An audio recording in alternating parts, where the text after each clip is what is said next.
Teleshikues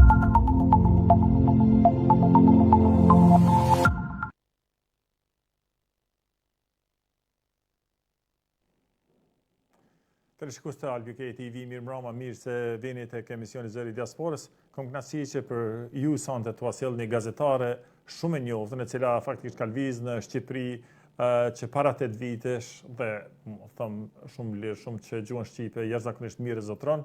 Është edhe gazetare, edhe zhurnaliste lindur në Britaninë të Madhe dhe gjithsesi në nivelin profesional është jashtëzakonisht mirë e orientuar.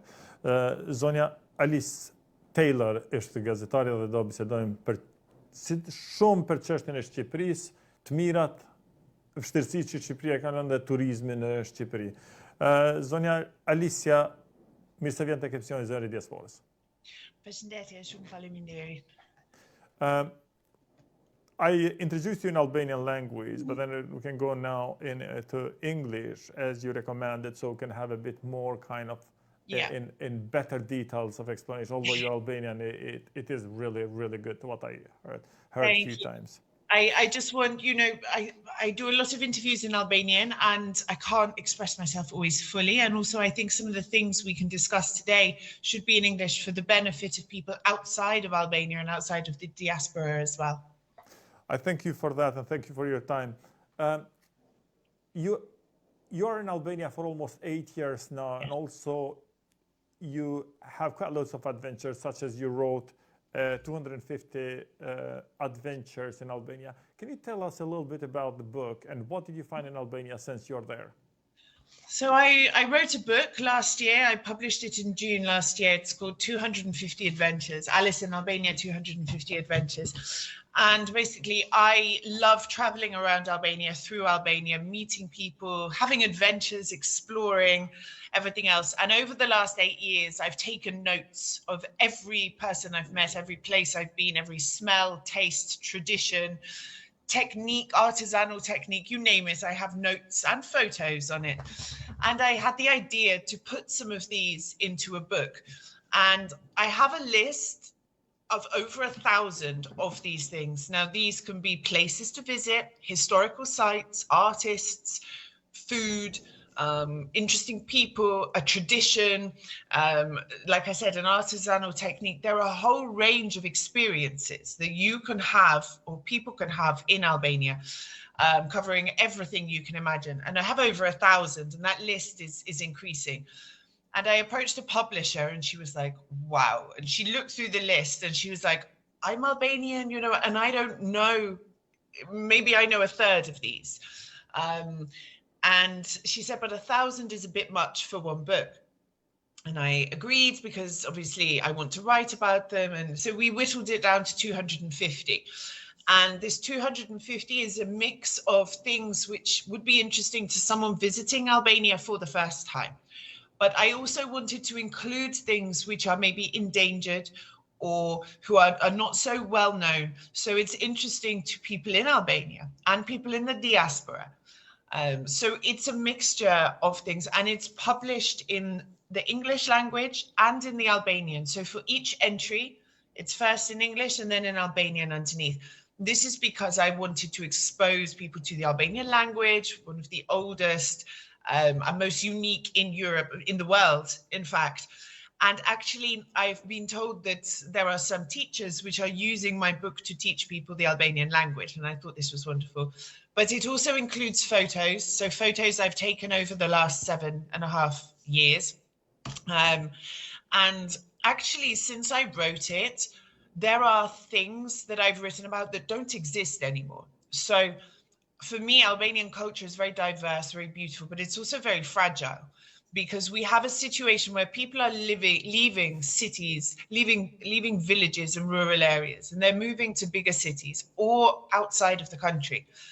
And what's happening is many of these traditions and cultural quirks, which are uniquely Albanian, they're being lost or forgotten or endangered. And since I've written the book, there are places which have been demolished.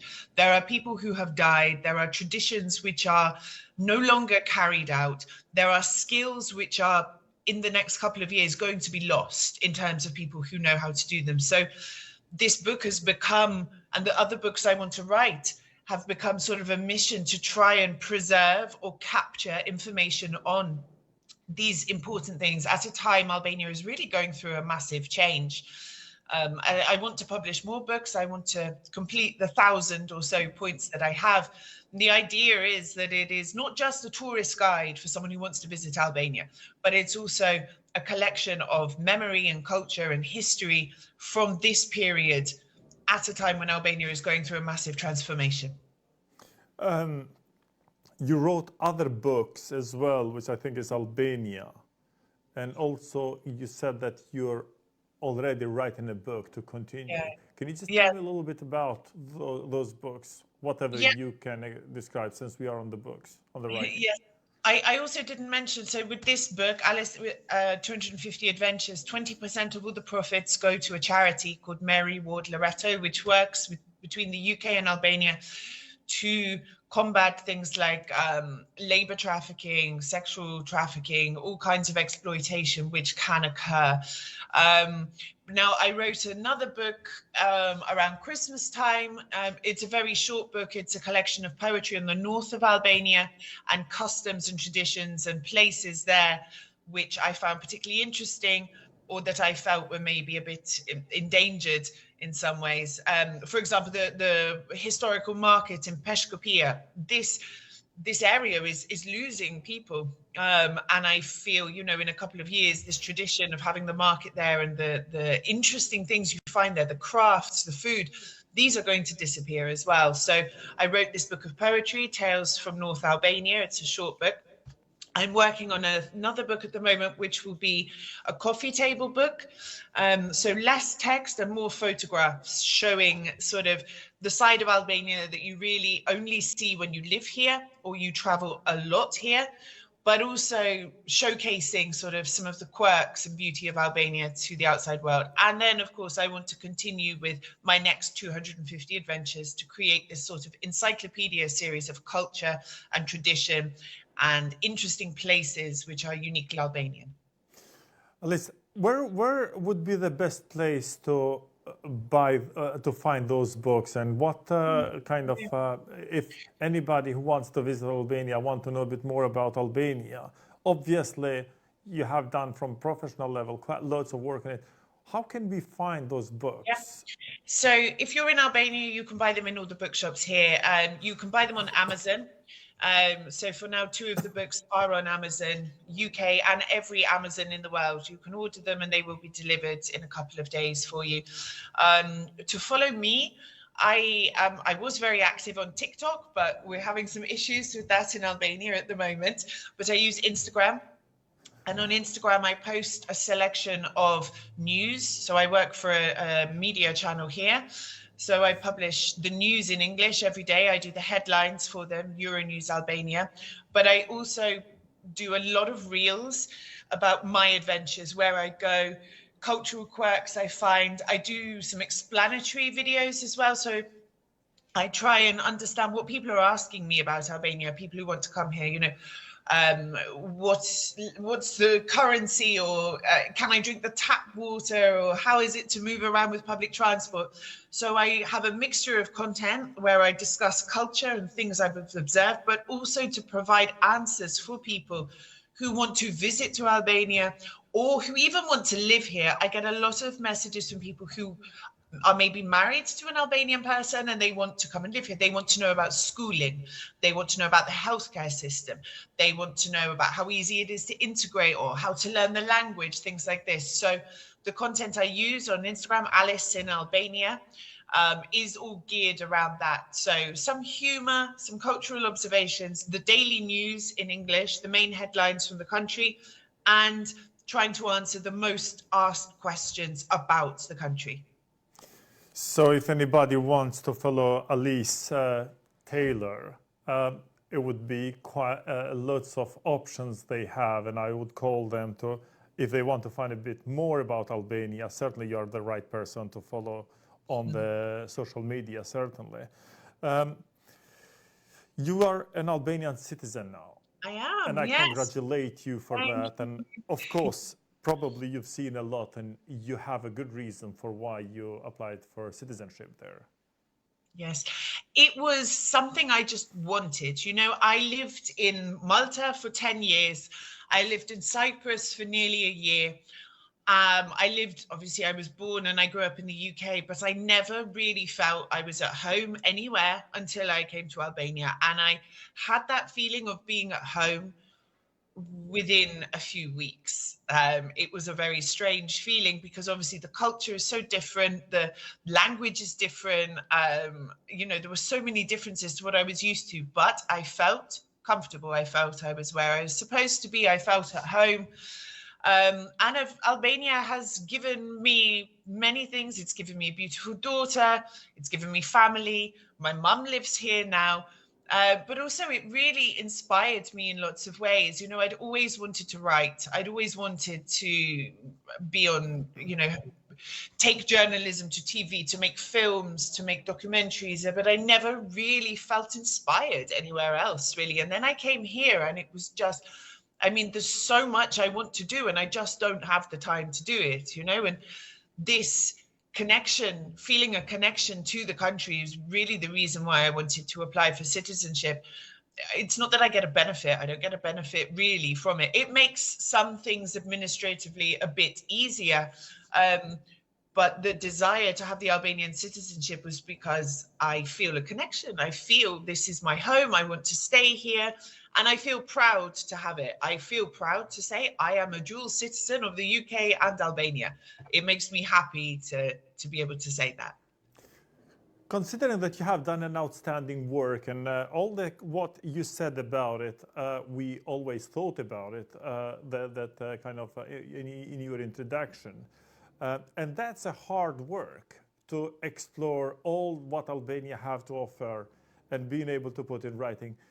One question that always I have in my mind is, how is anybody sponsoring you on those kind of journeys, and especially Albanian government, considering that the best thing you do is for Albania to do the best marketing you do, considering that it's one country that just recently came up in a map as a fantastic tourist location?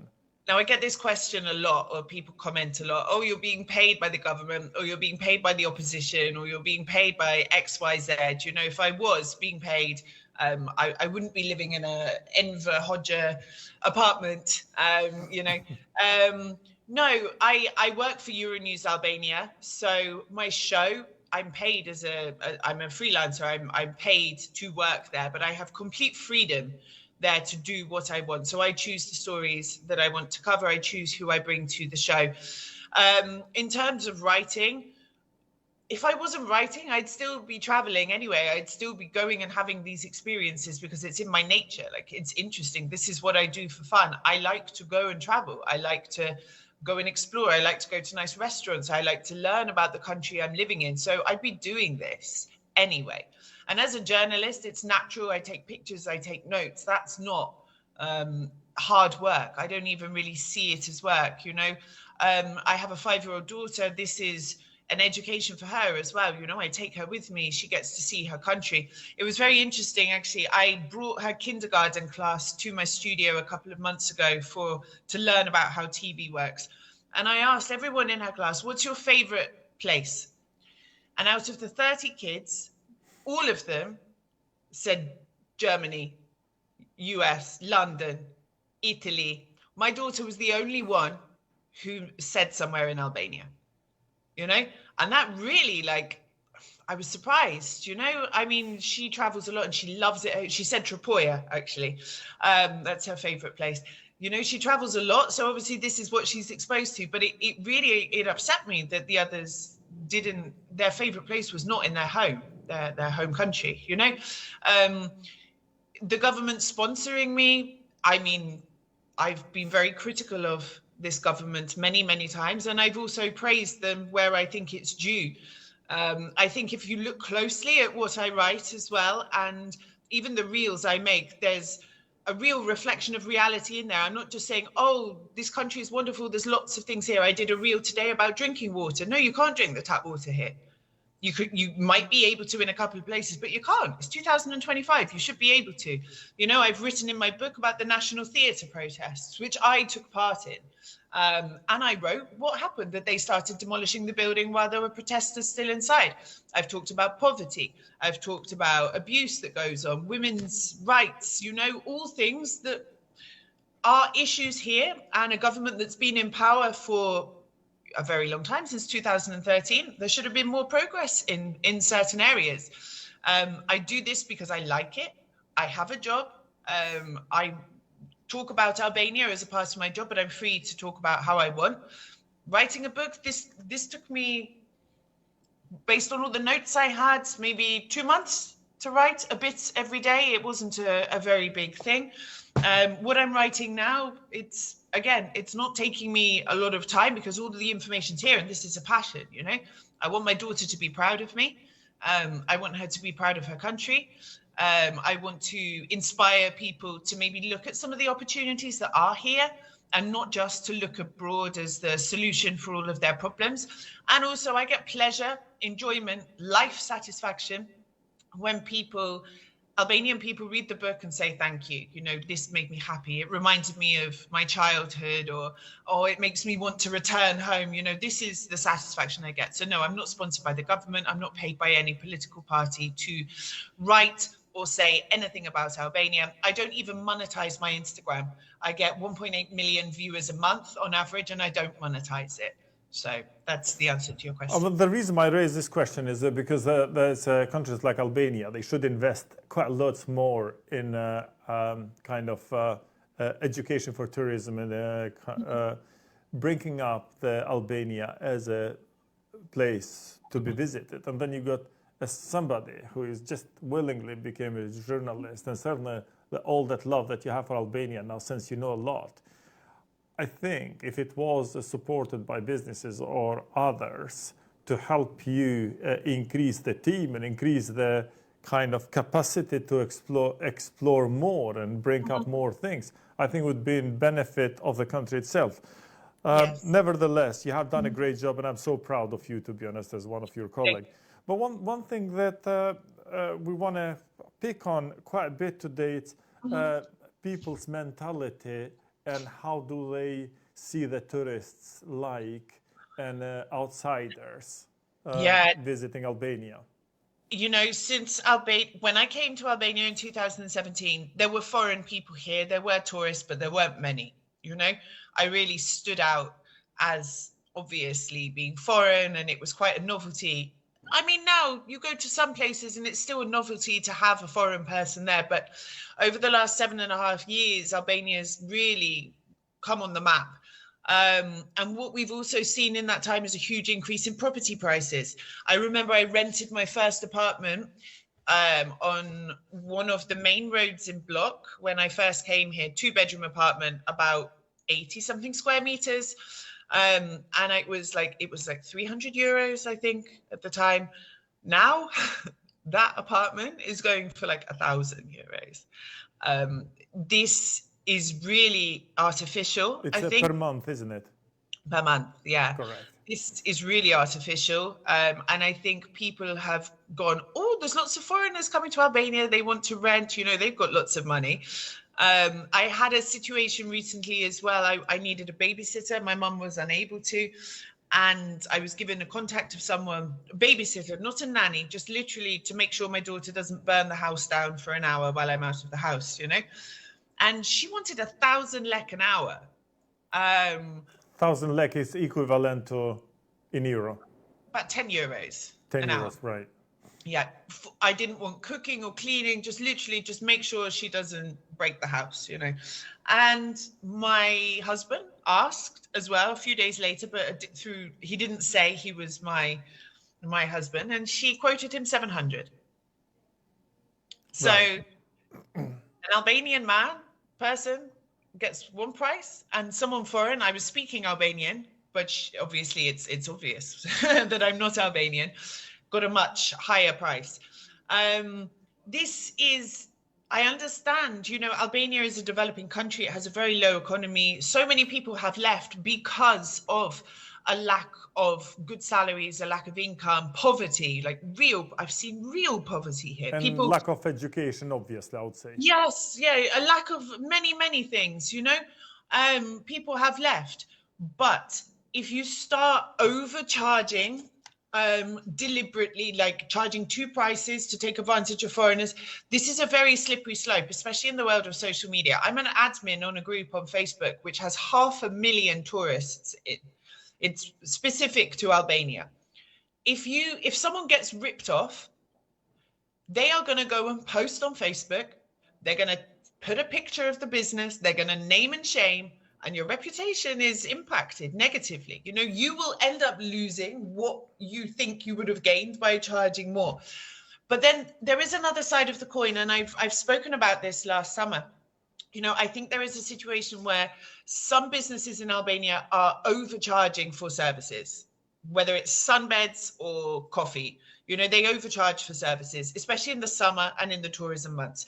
But there's also a situation where you have tourists coming from around the world, and they come to Albania because they think it's a cheap place. And I use the word cheap because that's the word they use. I think there's a balance that needs to be struck between the service that is provided, the infrastructure which surrounds that service. Okay, if you have a beautiful boutique hotel in Hamara, that's great. But if it doesn't have an asphalt road, or there's power cuts all the time, you have to find a balance here between what you're offering, the infrastructure that supports it, and what the expectations are of people that are coming. And of course, the costs that you as a business owner have. Because I think Albania is at a risk of getting a bad reputation for being a bit overpriced. I saw it last year, hundreds of posts, people saying it's too expensive, it's more expensive than I thought, we were overcharged here, they charged this, but the service wasn't great. And that really hurts me, because I know the level of hospitality that Albanians are capable of. I know what's on offer here. I know how unique this country is. I just think we need to walk before we start running with this whole idea of tourism, because you might get rich today, but tomorrow you're not going to have customers. They're not going to come back. I've been one place. I'm not going to mention the name. It's not Albania, and there was a bus who was picking us from airport and stopping half the way. Said that if nobody buys water from a driver, he's not willing to drive us to the destination to get us on time. So basically, they find a way to trap us into a situation that we have to buy something we don't need just so they can make their money. How often we come to this kind of situation, including hotels, that once you think you got everything included, and then you have to separately pay for your umbrella, separately for your sunbed, separately for your drinks, which sometimes can be charged excessively just because you're not given a choice.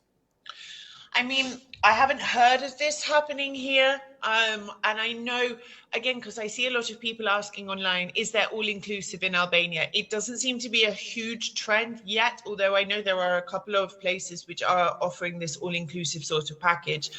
I don't think this is happening so much yet, but people should just be very careful. The consumer on one hand, make sure you have everything in writing, what is included, what's not. And don't be afraid to name and shame, if people don't abide by that. But business owners, like I said, there's this thing about, let's get rich today. Let's make money today. Let's make money off this person. I'm going to overcharge her for this taxi ride. I'm going to double the price of the drinks. Or from June to September, we're going to charge 30 euros for a sunbed, but it's 10 euros, before the 1st of June. You might make money now, but you have to look at the bigger picture, because if people start thinking Albania is a ripoff, or it's overpriced, or you don't get value for money, then they're going to tell their friends, they're going to post about it online, and that reputation is going to proliferate, At the moment, I believe in Albania, there are options for everybody. You can come, you can stay in a hostel, you can hitchhike because it's safe. You can live on burek and, fruit and street food. You can have a cheap holiday here and you can still have an amazing time. I mean, the nature alone is largely free hiking. There's still a few public beaches left, Or you can come and you can spend 20,000 euros on an apartment in Zeri. You can hire a butler, you can have 20 euro cocktails, you can eat seafood at £300 a head. You know, there are different options for everybody. I think Albania needs to be very careful.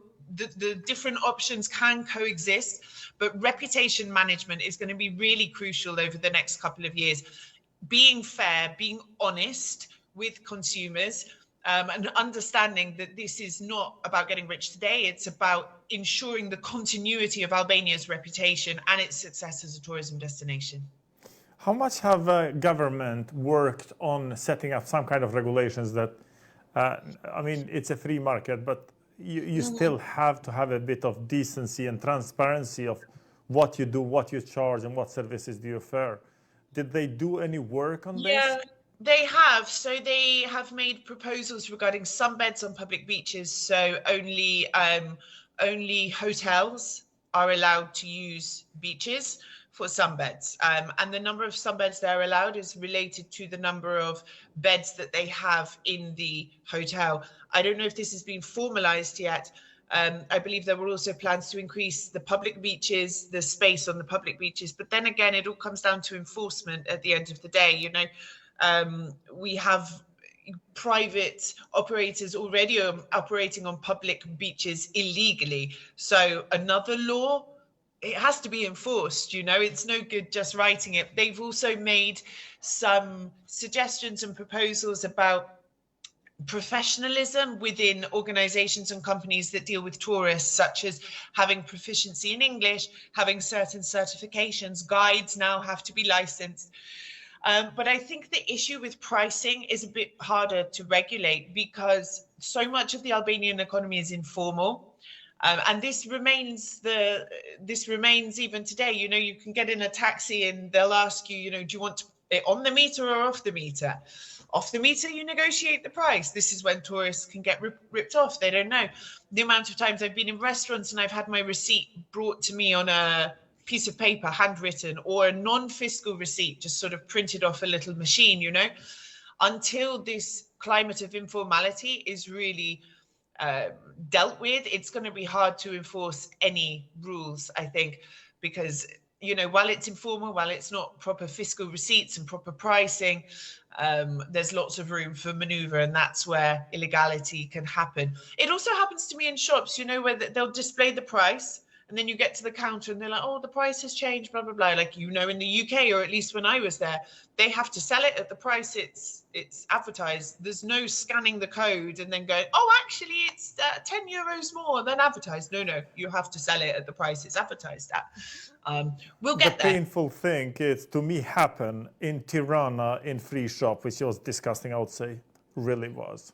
Yeah, I mean, this is part of a bigger problem. Informality in the sector is one. This cash-based economy doesn't help the situation. It fuels this informality as well. And then the issue of laws being written but not then enforced properly. But, you know, I would hate to see it becoming a situation where, you know, businesses learn because their wallets get hurt because customers don't come back and their reputation is ruined. I would like to see it dealt with before. You know, I'll repeat myself, we have to look at the long game here. It's not just about making money for today. It's about making your business sustainable, profitable in the long run, and the country in a whole. And that means taking a longer look at things, you know, and not being greedy. You've been traveling quite a lot in rural areas as well, and in our code, in Albanian code, it's guests in the house. It's the most important thing, and it should be protected in any way possible. That's how our code is of national pride. Have you found that is disappearing slowly, or still is in Albanian families around? Especially the rural areas. Okay, so there is a big difference here. You know, I think if you're going to maybe somewhere in the south, which is, you know, a restaurant or a bar or somewhere, you know, a bit fancy, you don't have that same feeling of hospitality that you might do if you're going to a little family-run butina somewhere more rural, you know. I love the south of Albania, but it's not my scene. Maybe for a day or two, absolutely fine. But I prefer to go to other cities, especially in the northern areas and central Albania. I prefer to go to smaller family-run businesses, butinas, guest houses, family-owned restaurants, agritourism restaurants. I'm not really into the whole fancy thing. And there, I do think it's still alive. You know, absolutely, you get a warm welcome, you get a family experience, you have to take your shoes off at the door, you know, you have a coffee or a raki or a juice pressed into your hand as soon as you get there. You gain about 2 kilos in weight through being fed constantly, you know. The owner will come and talk to you, and I do think it's alive, but obviously this is something which is going to be at risk as tourism becomes more commercial, and also because of demographic change as well. You know, most of these areas that I go to, rural areas in the north, there's no young people there. Or if there are, they're just waiting until they're old enough to leave. But this applies not just to hospitality as well. It's all the traditions that you have, whether it's fabric weaving, like the traditional fabric weaving. I was speaking to a woman who does this in leisure, and she said, I taught some local girls how to do it, but they've all left. Some are in Germany, some are in Tirana. She said, in 5 years, there'll be no one left here who knows how to do this. You know, sorry. No, it's not just the tradition of Besa, of God and the guest being the most important. There's a whole culture at risk here, which is one of Albania's most important things. We're not there yet, but still there is a chances to preserve that if somehow they redirect in the right way. We talked about education, and I'll pick up on that since your daughter is in school there as well. Considering that Albania, the main source of income and easy income for the country is the tourism, do you think that they should have in primary school, secondary school, all the way to university, special subject for tourism and how to be educated to work with tourists? I think maybe not from primary school, but I think there should be more opportunities for children to learn about this kind of sector. Maybe it could be done. You know, I think education, even in the UK, needs a complete overhaul. We need to be teaching kids coding and programming, media literacy, how to be safe online. You know, we need to stop teaching them algebra and teach them how to do their tax returns and understand interest rates and things like this. So I think this forms part of a broader updating of the education system in general to meet the demands of today. Of course, there are lots of options in tourism here, but I think there should be, this subject of tourism can be integrated into other subjects in school. But also, I think we really need to be looking at making, I was talking to someone about this recently, about making IT subjects more prominent in schools, jobs and skills which are essential, AI, you know, essential in today's world, and can also produce individuals and professionals who can work remotely, who can work in Albania, from Albania, for a company in the US. You know, we've got so many intelligent, smart people here. I met this boy the other day. He was 12 years old, and he was writing programs for computers himself, coding programs into a little robot to teach it how to do things, you know. He's going to leave the country. He's going to go and make another country rich, you know. Let's keep people here, but give them the skills and the mindset they need to be able to work remotely and to apply their skills in different sectors. Tourism should be covered here. But I think there's lots of other things which are a priority as well, should be included in the education system to try and keep people in the country while still giving them opportunities. You said it quite, one thing very, very important is that when you raise a question, which country do you love the most? So it's Germany mostly, but your daughter said Albania. What Albanians should do, Albanian family who raise a child should do to impress the children that the country that like Albania, it's a country that you can make your living there, and it's actually outstanding for anybody to be there. And probably in 10 years' time, 20 years' time, quite lots of people, they want to go and buy land there to live there, like yourself. look, I have an element of privilege. I have a British passport as well. I was educated in the UK. I speak English. You know, this gives me an advantage in some ways. I can work online I was working recently for a media in Brussels, you know. So I have an element. It's easy for me to say, oh, you can come here and you can make a life here, you know, because maybe I have a different situation to a family living in Scrappa, for example. But that's not to say there's no opportunities here.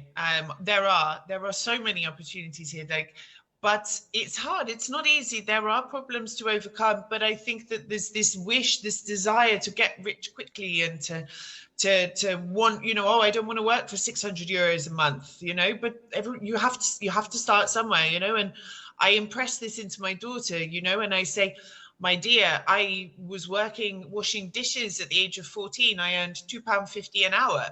It was terrible, you know. I started at the bottom. It took me 30, you know, I'm 38 now. And I've fulfilled all the ambitions I had from when I was a child, but that took me years and so much work, and I've taken steps up and then I've dropped and I've gone backwards and I've had to start again. And, you know, it's hard work to get where you want to be. Very few people in life step out of school or university and land £100,000 a year job. You know, you have to work at it. But Albanian people are almost some of the proudest people I've ever met. Like, you're so proud to be Albanian. You're proud of your heritage, your culture, all the things that make you unique, you know. But I see this gap between that pride and this willingness to kind of really embrace the that are here. And I'm sure people will hate that I've said that, oh, it's easy for you to say, but you have to work at things in life. It's not easy. I was without a home at one point. I was sleeping on a friend's sofa to get where I wanted to be in terms of work, you know. You have to work. And I tell my daughter, you know, please don't leave. It's a beautiful country. You have to work hard. Whatever you want to do in life, you can, etc. It's easy to look abroad and to say life's easy there, or you get a higher salary, but the cost of living is much higher. Do you feel as safe walking down the street in London as you do in Tirana? Say it again, I just missed it. Do you, like, another thing, do you feel as safe walking down the streets in London as you do in Tirana? Well, in London, as you know, there is quite loads of uncertainties walking on the street and having a coffee outside the shop and leaving your phone on table and having your free conversation on the phone without thinking somebody may grab with a bicycle and run away and all this kind of things. So I think in Tirana, to my knowledge, those things are not happening. No. And this is what I mean. You know, it's not. Life is harder for me here because I've worked 3-4 jobs at some point to try and cover all my expenses and things. The cost of living is getting higher, you know. But when I think that I can leave my back door open when I go out and my house is not going to get burgled, that I can walk home at night without worrying that someone's going to attack me, that I can take my eye off my daughter, or my daughter can accept a sweet off the neighbor and I don't have to worry that he's trying to do something terrible to her, that the weather is better, that I have access to food which is better, that some things are cheaper here. You know, for me, this was a decision I made. Like, personal security wise, I feel more advantaged here than I would do in the UK, maybe with a higher salary. You know, you have to see what's important to you in life. Outstanding point being raised. How about the rural areas of Albania? How safe, you said about hitchhiking. It is important for anybody who visit Albania and that region to understand from your perspective, how do you see walking around, driving around, seeing the towns and some of the places that you can suggest as well? That they can visit at same times, feel safe and feel comfortable. There's nowhere in this country that I would not go alone any time of day or night. I've traveled throughout this country, even to places that don't have roads. I've used public transport. When my husband's working, I use public transport, me alone, me and my daughter alone, bus, you know. I've never ever had an issue. There's nowhere I wouldn't feel safe. I did a trip in the summer, and this was an amazing trip, actually. I traveled from Tirana to Jakova in Kosovo with the bus. I then went from Jakova to Tropoja. I spent 4 days in Tropoja. It was incredible. It was so beautiful. And I felt so safe. My daughter was running around. She made loads of friends, you know. I then went to Shkodra with the bus, with the ferry first. The ferry on Lake Firza is just stunning, you know, beautiful ferry ride through the mountains and everything. I then went to Shkodra. I spent a day and a night in Shkodra. We traveled with the bus. It's such a nice, everyone's so friendly there as well. And there's so much to see and do. The lake, the castle, everyone on bicycles. It was beautiful. And then we went with the bus to Durrës. We spent the day in Durrës. We went along the promenade. We had a look at the museums and things like that. And then we took the train from Durrës to Elbasan. There is still a train line that runs. It took 3 hours. But it was quite a scenic view actually through central Albania, and the conductor was making coffee with a little gas canister in one of the trains, and she brought us a coffee, and we were eating fruit, and then we got the bus from Elbasan back to Tirana. This was over the course of just over a week, and it was fantastic, you know, and there was not a moment where I felt awkward or unsafe in any way. I just got back from Peshkopia. I spent some time there in the summer as well, in Diba and Bulqiza. I went to stay in a kula, a restored traditional kula. This was fantastic because you have a real experience of everything is traditional. Everything is pretty much how it was, you know, a couple of 100 years ago. They make you take your shoes off at the door. You have all the shapka sort of lined up, traditional food, beautiful countryside, waterfalls nearby. So these are some of my favorite places to go. I'm going to Shenzhen at the weekend. I spend a lot of time there. I love leisure. I think it's underrated. There's a lot you can see around leisure area. I'm going to Shenzhen to see some artists. There's an event happening this weekend. They're bringing the best artists from Albania and Kosovo to spend a week in Shenzhen and leisure painting. So they're going out on location in the Laguna, Rana Hedun, and places like this to paint sort of on site. And that's going to be really exciting for me. Of course, I love the south of Albania as well. Permet. I'm going to Berat next Sunday because I'm running a half marathon there. Berat is wonderful. I mean, it's picture perfect. Everywhere you look, it's like a postcard. No issues with safety. I'll actually go on my own there and stay overnight because we have other things going on in the family, and I'll go by myself, and I'm not worried. I don't even think twice about it. The worst thing that's going to happen to me is I'm going to make friends with someone on a bus and they're going to invite me for a coffee. I mean, yeah, I don't have any concerns at all. That definitely are very chatty. Since you mentioned public transport, what is the public transport like? How the people who visit Albania can actually get information of routes that the public transport can cover, and how comfortable they should be on the public transport and timing, and are they accurate on everything? So I use public transport several times a week, both intercity and in Tirana. So intercity, I normally use a website called Giraffa. If you just write Giraffa Albania, and this, you type in where you want to go and what day, and it brings up all the timetables for you. These are generally quite accurate, I find.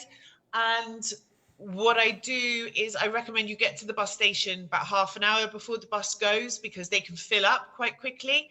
If you don't get there in time and you don't have a seat, especially in the summer, you might have to wait for the next bus. But I find that most buses run every 30 minutes to every hour. The longer distances, they tend to be every hour to 2 hours. It depends. You have to look at the schedules.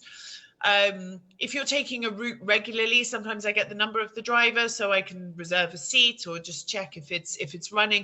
And I find the price is quite reasonable as well. I mean, to Shenzhen, it's to leisure, it's like 250 lek, I think it is. So 250 euros, £2.50, much cheaper than it would be with a car. It doesn't take as long as you would imagine either. When you look at the price, how cheap it is, for me, it's often makes more sense than taking a car. I travel a lot and I haven't had any issues with being late or stranded or stuck. The only issue is Some of the lines maybe don't run late in the afternoon or the evening. Some stop at like 4 o'clock, 5 o'clock, 6 o'clock. And that's the latest you're going to be able to travel. This can be a bit limiting sometimes for some people, but like I said, for the price, it's not that bad. Most of them have air conditioning as well now, varying qualities of air conditioning, but in the summer I didn't really have any problems. The longer journeys as well, they stop, so they might stop 1 or 2 times so you can get off, use the toilet, get a coffee or anything like that. In Tirana, the buses, I use them regularly to go to and from work. Of course, there's rush hour, and you can be sort of squashed up, like the tube in the UK, squashed up with lots of other people. Rush hours are rush hours. Yeah, the problem in Tirana, people say, oh, the bus, it doesn't come or it's late. Why? Because there's too many cars on the road. There's too many cars in Tirana. If you get rid of a lot of those cars and unnecessary journeys, more buses, the public transport would run a lot smoother. And for 40 lek, so 40 cents, I mean, it's not, in a way. It's not perfect. No public transport in Albania is perfect, but it's not in the UK either. It needs investment. It needs more work, but I use it regularly for work even sometimes. If I need to go, like on Saturday, I'm going to take the bus to Leisure in the morning early. And then I'm going to, after I finish doing something for work, I'm going to take the bus back to Tirana and hop on a bus to Berat to go run in a marathon the next day. It's fine. So the tourists can actually go to Giraffe, Albania, and they be able to find the routes and timings and quite lots of information. This is the site that I use. Like I said, I always get there about half an hour earlier, 20 minutes earlier, just to be sure that I get a seat, or maybe if the timetable isn't correct, but I've never really had a problem. They're actually redoing the main bus terminal at the moment, and I assume they're going to have proper timetables put up soon as well. So you can actually see, exactly when buses are coming and going. But yeah, and I see a lot of tourists using them as well. Even in the winter months, there's always someone foreign on the bus. It's not just me, people with a backpack looking a bit confused. It's not perfect, but it's a valid way, a viable way to get around. I did it last summer with a 5-year-old. Yeah, I did it. Questions being raised by tourists to the local people, how helpful they are to give you direction and help on hand when you need it. Yeah, super helpful. Even for me, even if I'm looking a bit confused, people will come up and say, do you need help or whatever? People are always willing to help. Even if they don't speak English. I mean, obviously I speak Albanian, but for people who don't speak English, you can normally find someone who does speak English or Italian, or there's Google Translate now, works wonders, hand gestures, maps, you'll find a way, and people are always really friendly. I've never really had any issue with someone not wanting to help me. In fact, sometimes they try and help me when I don't need help, and I'm like, no, it's okay, I know what I'm doing. You'll be fine. You're not going to if you get lost, you'll find help. That's what tourists they finding visiting the countries, unknown countries, quite lots of difficulties is with the healthcare, if in case they get a kind of infection or broken bones or anything to do with their health. How approachable are the healthcare system in Albania? Yeah. So I have private health insurance, but I use the state hospital for emergencies. I've had to use it a couple of times for myself, for my daughter, and it's basic care, but it's always been quick and efficient. Like my daughter had pneumonia a couple of years ago, and she was seen, admitted, like evaluated, admitted, treated, and out again in like an hour and a half, which is, I mean, I broke my leg in the UK when I lived there many years ago, and they left me waiting for a week without a cast on. I needed surgery, and I was left for a week with paracetamol for the pain because they didn't have anyone to operate on me. My mum recently, she had a problem with her arm. She thought she'd broken something, and we went, and I was there to translate, but everyone we came across spoke English or was able to grab someone who spoke English. She was seen, x-rayed, had a scan, prescription given, and an injection for the pain in maybe 2 hours. I think, in and out of, so the whole treatment cycle and a referral for a follow-up. This has changed. You know, there was a time when I didn't find so many English speakers in the healthcare service. Look, the care here is basic and it is underfunded. This is a big issue Albania has to work on, you know, but the care is there. People do speak English. They're approachable. They're friendly. There's also a lot of private hospitals as well where people speak English, and the cost is lower than a private hospital would be in the UK or other parts of Europe as well. So this is a bonus. There is quite lots of people that I meet, they go into Albania for the teeth treatments. I think they find it quite cheap, yet... And the hairline transplants as well. Oh. Yeah, lots of people come for that. Fair enough. Now we're going towards the end of our interview, which I really think it was an extremely kind of strong information from you, and certainly from a person like that see Europe and the world, and also can compare Albania with the rest. I think it's very useful.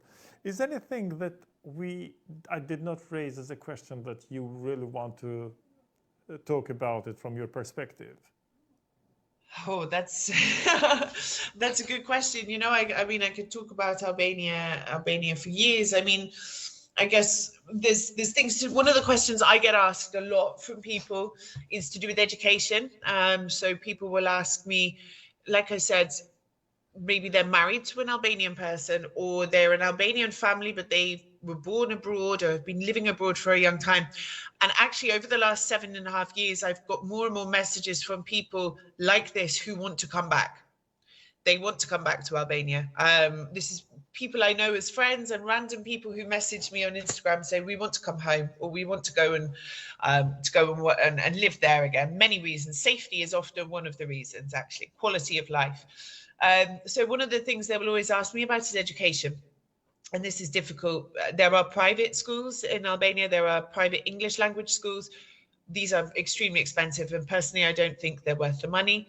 Then there are private schools which are Albanian language schools. They teach in the Albanian language. I sent my daughter to a private Albanian language school at first, and it was terrible. It was run like a business. They couldn't give two hoots about the child's well-being or anything like that. It was really bad. No customer service. They didn't even treat me like a customer. It was just horrible. She's now in the state preschool, Parascola, and she will go to state school in September, public school. And my reasoning behind this, personally, I'm very happy with the state education in Tirana. My mum lives in Albania. She was a teacher, primary school teacher in the UK for 45 years. And she saw the facilities here, which have all been redone recently. And she said, they're fantastic. Like, she was really surprised.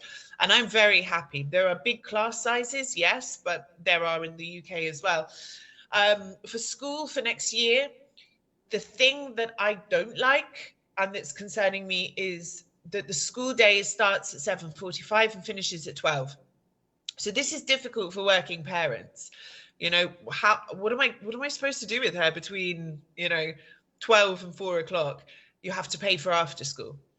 There was some talk from the government recently about extending the school day or having after school provided by the state. And I think this needs to be addressed because not everybody has extended family that can help with taking care of children, etc. Education in secondary and higher education, again, it needs a lot of investment. The syllabus needs to be addressed. But my way of looking at it is I want to put her in state education, and the money that I'll save, I will be able to then use for extra tuition, extra classes and activities.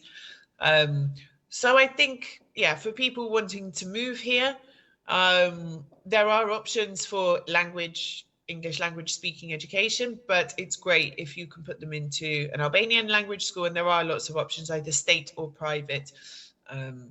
So this is my perspective on education, just because it's something I get asked an awful lot by people.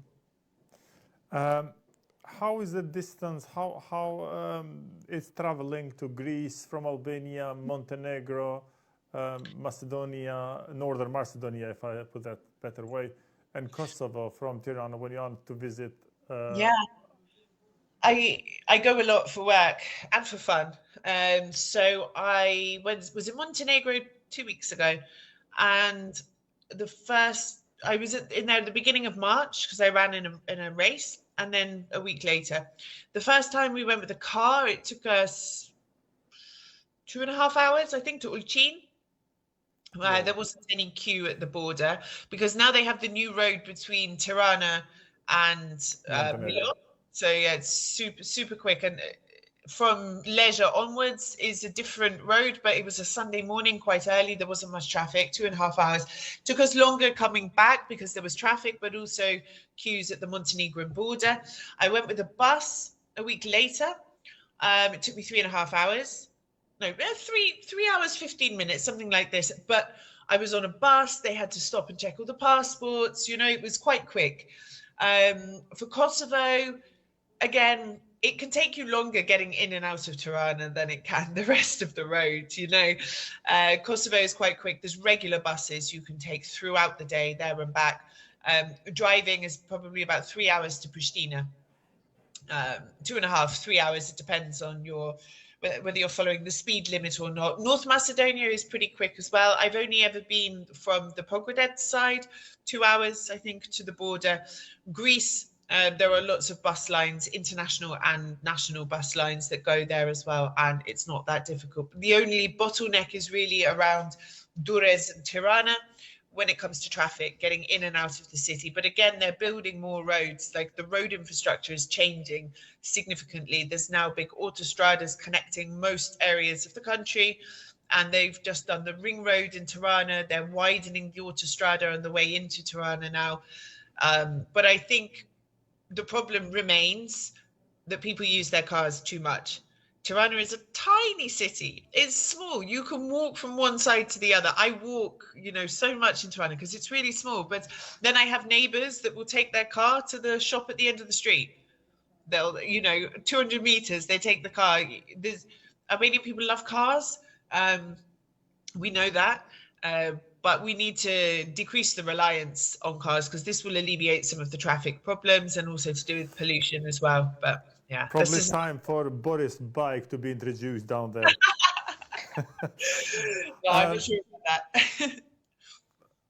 Alice, it was absolutely amazing to talk to you, and thank you so much for all this tons of information and everything that you're doing for Albania, and certainly well deserved your citizenship that finally was given by President of Albania.